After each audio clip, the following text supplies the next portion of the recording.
Hello guys, my name is Desmond and I welcome you to my lesson for today. Ladies and gentlemen, we'll be looking at mathematics, paper 2 of grade 11 of November 2018 exam paper. Guys, it's very much important that you learn everything that I teach in every lesson that I conduct, ladies and gentlemen, because at all times I try by all means to provide new information. Ladies and gentlemen, a day without learning something new, it's a day wasted. By so saying, guys, please, as I've indicated, please do make sure that you learn something new at the end of each and every lesson that I conduct. So guys, without any waste of time, we'll be looking at question 4 of that exam paper. So what I'm going to do is to quickly read through the given statement and refer to the diagram, do a bit of interpretation of that given diagram, and again go through all of these questions, guys. So remember, guys, I do live lessons where I teach my 2022 learners how to answer this type of question. So for the purpose of this lesson, I'm only going to take you through the ways in which you would go about answering this question. So this is just a revision. We just review this question paper, interpret and discuss there and there. So guys, if you want to join my classes, you can just check on my Facebook page or otherwise on homepage of my YouTube channel. In case if you're watching this from YouTube, there should be my WhatsApp number over there. You can just indicate that you want to be part of my live classes. Those lessons are conducted on Telegram. So that's where you are able to instantly or directly engage with me as I solve the questions. So ladies and gentlemen, without any waste of time, I'm going to quickly read through that given statement. So they say in the diagram below, we've got F with those coordinates, X value being 2, Y value being -2. Guys, we've got G where the X value is 5 and the Y value is 2. And again, we've got C where the X value is 6 and the Y value is referred to as Y. So they say these are the vertices of triangle FGC.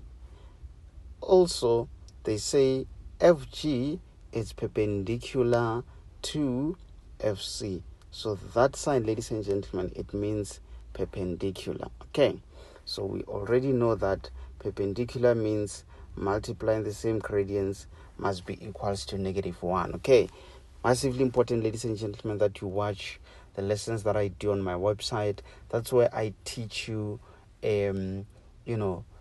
from the start of the lesson all the way up to the end. I cover everything that you need to know, ladies and gentlemen. So I would encourage you to check out my website being www.solvingexampapers.co.za. So ladies and gentlemen, let's continue. You've got N, it's a point on FG such that the inclination of NC is 104.04 degrees. Okay, so that is the angle, ladies and gentlemen. The angle of inclination of FG, it's beta. So this is what we call beta, ladies and gentlemen. It represents an angle. And again, angle N in triangle FNC, it's equals to theta. So guys, please do make sure that you are able to interpret that angle. Remember, whatever that is in between, which has that that sign, means they are talking about the angle of N in triangle of FNC. Okay, so they're saying that angle it's theta. They call it theta. Let's now, ladies and gentlemen, have a look at that given diagram. So obviously we are able to see that let me just move it a bit up. We are able to see that we've got the Cartesian plane. Obviously Cartesian plane is made of that vertical y-axis and again that horizontal x-axis. Okay, that is the first thing that we need to look at when we are looking at something drawn on a Cartesian plane. We need to identify our axis. Obviously there we've got our origin. Okay, from there, ladies and gentlemen, from there they drew that diagram based on the Cartesian plane. Okay, so we've got a straight line which is FG, and then let's see, it goes from there all the way down to that next point over there, which is point C, and from there it goes all the way up to there. Okay, most importantly, ladies and gentlemen, most importantly, you need to notice that you've got an angle over there, a 90-degree angle. What does it mean? It means this line, ladies and gentlemen, is perpendicular to that line. Okay, what does it mean when you've got perpendicular lines? I've explained in one of my lessons that when you multiply the gradient of the first line, which could be that one, multiplied by the gradient of the second line, which could be that one, multiplied by m2, the gradient of the product of those two lines is equals to -1. Okay, very, very much important, ladies and gentlemen, that you are aware of that information. Okay, and what else have we got, ladies and gentlemen? We also have that angle there. Okay, so that angle is formed by that line of NC. Can you see, ladies and gentlemen? That is the angle that they are taking. So that angle is measured from that x-axis all the way up to that line of NC. Okay, obviously we also have that triangle over there, ladies and gentlemen. I'm not sure if you're able to see there, where that angle is referred to as angle theta. We also have that angle which is referred to as angle beta. Okay, so ladies and gentlemen, let's quickly try to have a look at the upcoming questions.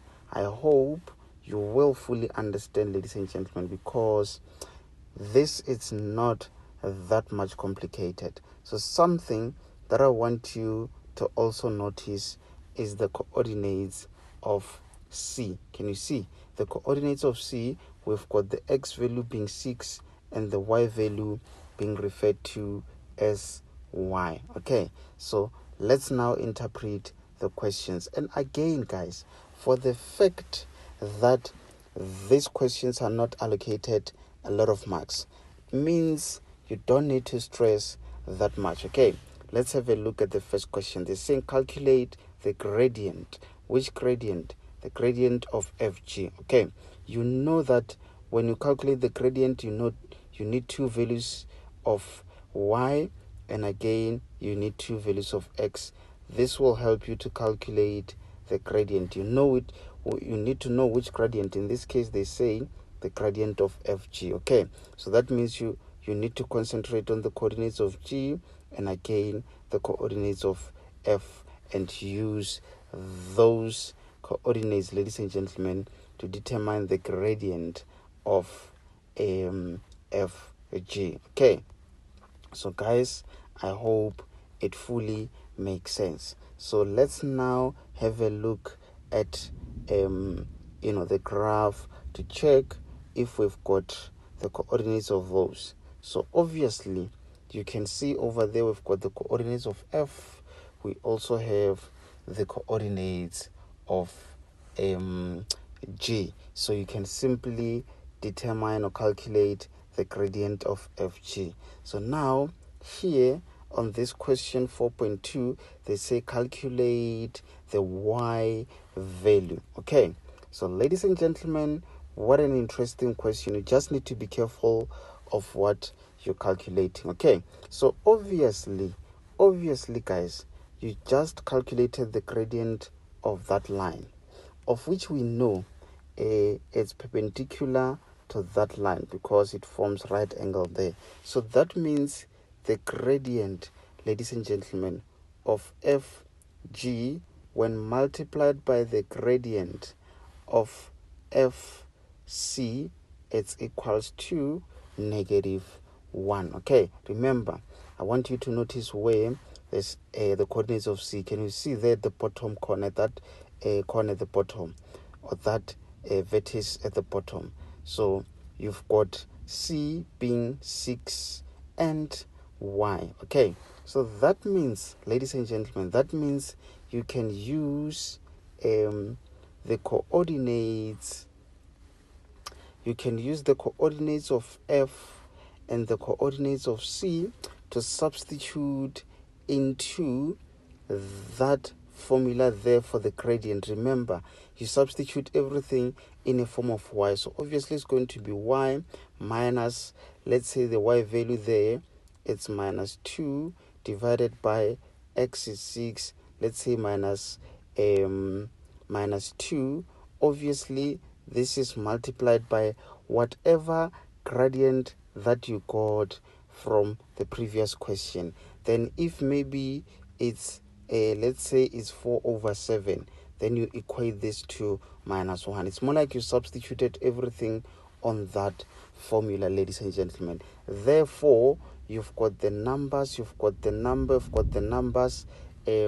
So it's just a matter of you solving for Y. In that way, you would have calculated the Y value. Okay, so ladies and gentlemen, as I've explained, you just need to be smart about how you tackle these questions. But firstly, you need to understand exactly what the question wants you to calculate. Okay, so without that understanding, you won't easily be able to answer these questions, ladies and gentlemen. So guys, let's now move on to the next question 4.3, which says calculate the size of theta. So in short, they want you to calculate the angle. Okay, so you need to check where exactly is that angle, ladies and gentlemen.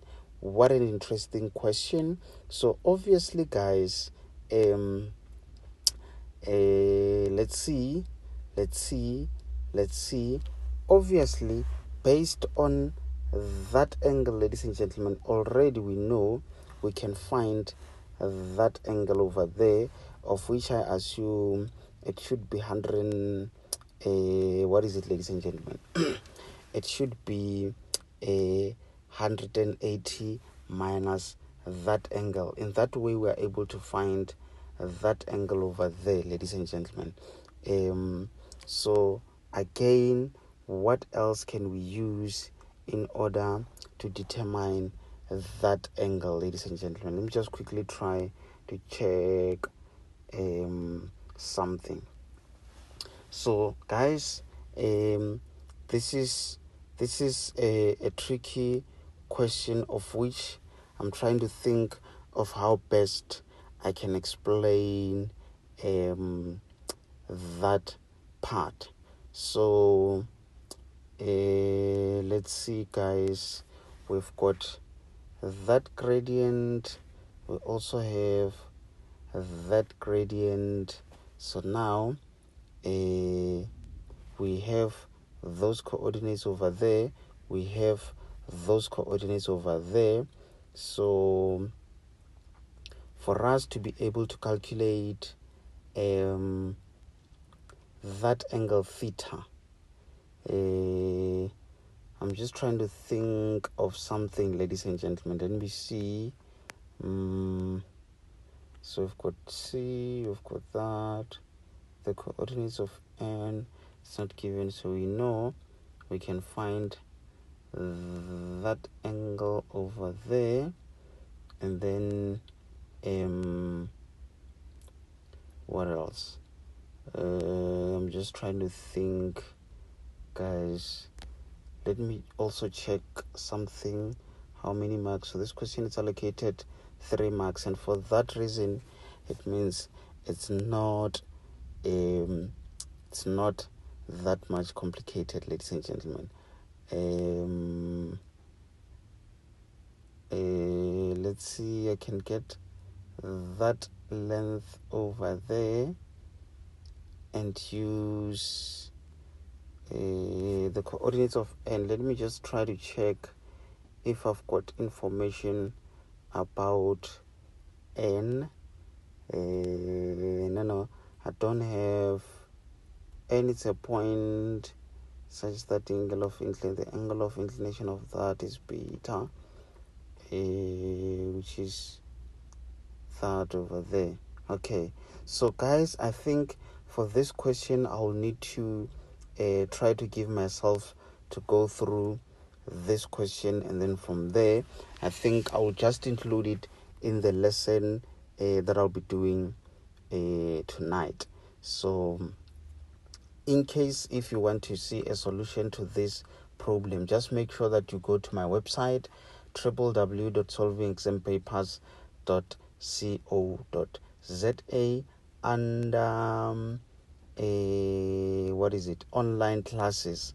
You should be able to see this diagram. Just know when you see a video with this diagram, that's where I'll be solving or providing solutions to all of these questions. So I just saw this question paper and thought of just doing a revision without going through all of these questions. But now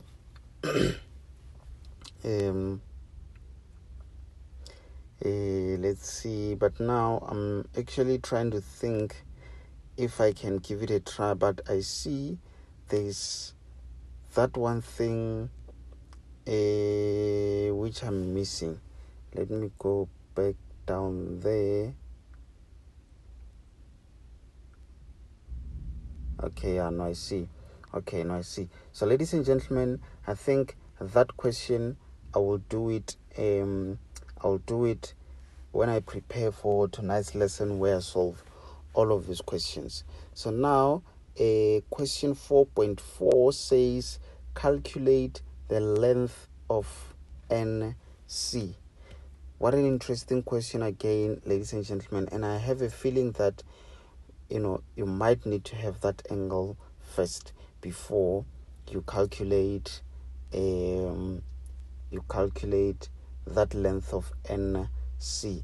Remember, the length of NC, ladies and gentlemen, is that length. Okay, so obviously from what I'm picking up, if we can first calculate that length, ladies and gentlemen, we also have that angle over there, assuming that on the previous question we calculated that length. Then we can maybe say sine of that angle theta is equals to opposite, of which opposite is that length of FC that we can calculate. Then you say over length of NC. Can you see? So let's say you've got that angle, ladies and gentlemen. You also have this. Okay, so it's more like FC will be equals to let's see, obviously you cross multiply, but no, it's not FC that we are calculating, it's NC. So that means you're having NC, which is equals to FC divided by sine theta. So ladies and gentlemen, it means it's very, very much important that we are able to find that angle. Okay, so that means without that angle we won't be able to calculate the next question that is allocated 4 marks. Okay, so guys, let me just have a look for the last time at that previous question and see if I can come up with something, because it does happens that when I review these questions, because I'm not writing down all my answers, you might find that on the previous calculations I might be able to on the previous calculations I might be able to use that information to calculate to do a calculation for the next calculation. So let's see. N, it's not a midpoint of that.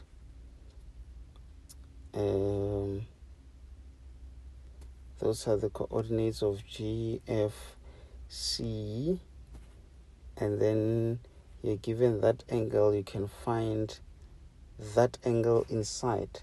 Yes, guys, let me check something.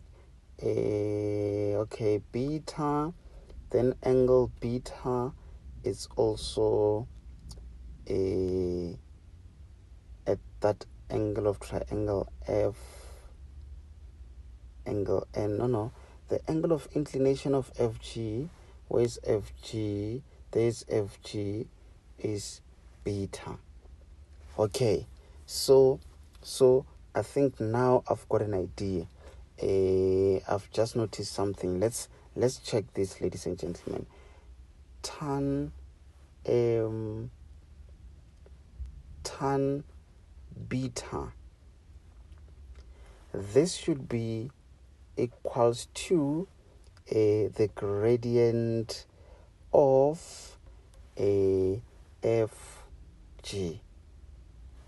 I've just noticed something, ladies and gentlemen. That's what I was saying, to say if I was writing each question down, I would have referred to the previous question. So remember, guys, we calculated the gradient of FG, isn't it?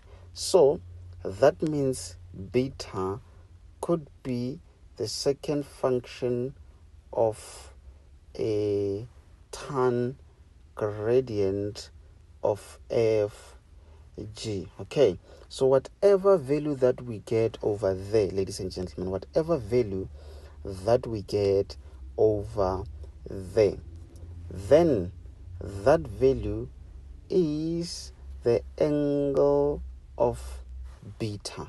Okay, is the angle of beta, and we know the sum of the angles of a triangle, it's 180. So let me just remove all of this information so that I write down all that I'm talking about on that given diagram. So ladies and gentlemen, this is what I'm saying. We've got that. Let me try to redraw it nicely. We've got something similar to that, ladies and gentlemen, where we've got theta over there. Okay, so we've got, let me use a different color, we've got beta over there, and again that angle is that one of 104.04 degrees, right? And I've just indicated that we can use that to calculate that angle. So that means 180 minus that angle is going to give us that angle over there. Okay, I've just explained to you, ladies and gentlemen, how you get that angle beta over there. Okay, so we use that rule which says the sum of the angles of a triangle are equals to 0. Are equals to 180. So that means, ladies and gentlemen, beta plus theta plus that angle over there, ladies and gentlemen, not 104, but that angle that you get when you say 180 minus that 104, you get that angle. So if you plus that angle, then all of this you can equate to 180. Okay, so now I want you to notice something, ladies and gentlemen. You've got that angle, I've explained how you get it. You've got that angle, ladies and gentlemen, I've shown you how you get it. Then you can just transpose, you therefore have that angle. So that means you've got 180 minus that angle minus that angle, whatever calculation that you get when you punch all of that, whatever value that you get when you punch all of that, then is the angle of theta. Okay, so ladies and gentlemen, I'm inviting you to my lesson for tonight. Remember, in case if you're watching this lesson and you haven't or you're not able to join my live lesson, just know that you can find a complete lesson on my website. And mathematics grade 11, you should be able to find this, ladies and gentlemen. Actually, to that direction, that's where you're going to find a complete lesson where I teach analytical geometry. But to find my live lesson, go to my website, www.solvingexampapers.co.za. Then click on the menu bar and then click on online class. Sorry guys, online classes. That's where you'll be able to find a complete lesson where I solve all of these problems. So guys, thanks very much for joining. I hope you enjoyed this lesson as much as I did. Ladies and gentlemen, my name is Desmond and I'm out.